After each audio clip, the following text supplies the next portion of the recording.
Morning mga kaibigan, mga kasama, mga kasangga. Ito na naman si Lakay at ang aking irog. Ayan ang aming pinamalingki. Sari-saring isda. Ayan, mayroong talakitok, salay-salay, saka are, isdang dagat po lahat yan. Ito naman ay bitilya at saka talakitok. Ayan.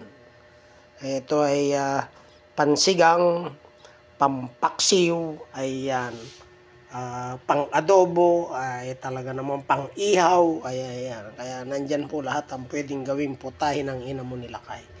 Kaya yan lamang po ang mga ginagawa ng Magsing Irog pagkatapos ng Zumba walking, palengke, ayan. Ayan, lulutuin namin ngayon yan, pananghalian. Ito. Ang lulutuin namin po yan ay yan, papaksiwin, ayan. Ito ay bukas na po ito, ayan ay isisigang, ayan talaga naman. So yan lamang po, muli magandang umaga at naway pagpalain tayo ng pong may kapal. Bye bye!